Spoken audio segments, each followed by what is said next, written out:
We are quickly approaching the third month of 2024 and we're already seeing some horological trends, some good, some bad, some I'm very excited about and some I wish would just go away already. It is 1:37 p.m. Let's get down to business.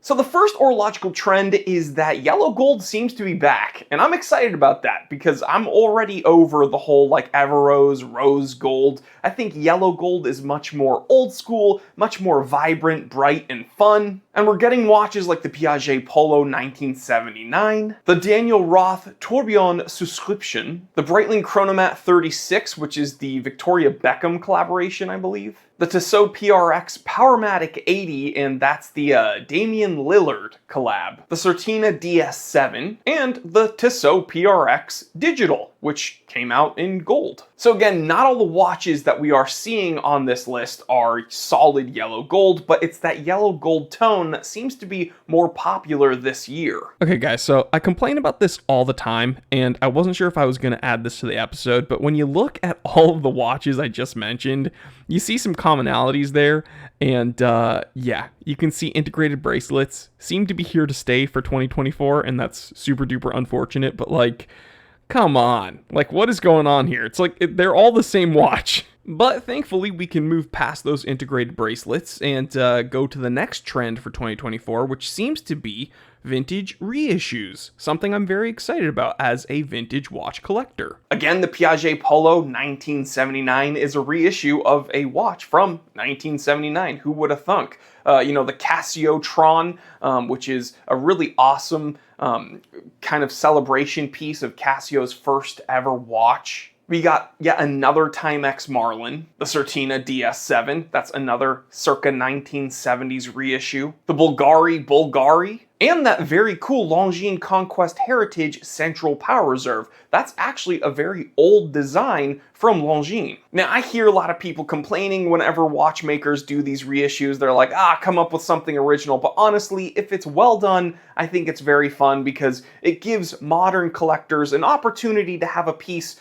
of, you know, old school watchmaking without having to take the leap into vintage collecting if that's not something you're comfortable with just yet. But if you are interested in vintage watch collecting, please go ahead and check out the Time Teller shop. That's my very own store, and every watch we sell there is handpicked by me and, you know, gets my seal of approval. Next up, when we're looking at watch trends, red seems to be a color that is very prominent this year, which is kind of unexpected. The Panerai PAM 01424 has a really interesting kind of fume burgundy. The Earwork Lightspeed has a red band. Two Grand Seikos offered this year are with prominent red dials, the SBGE 305 and the Sunrise at Mount Iwate, again both with red. Fairer came out with a super compressor style watch, the Aqua Compressor Hecla Carmine Red. There's another AP Royal Oak Jumbo extra thin with, again, a red dial. And the G-Shock Mudmaster B1000 is offered with a red band. So again, this is surprising because red doesn't seem to be a super common color when we're looking at watchmaking, but to see this many watches in such a short period of time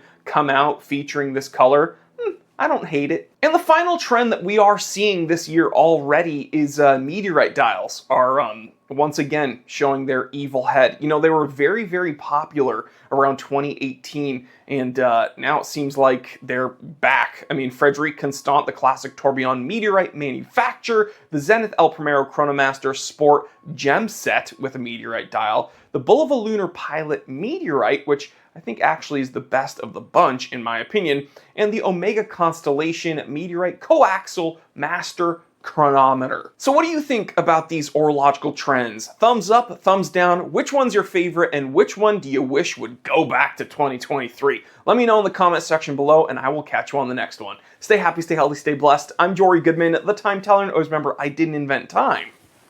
I just tell it.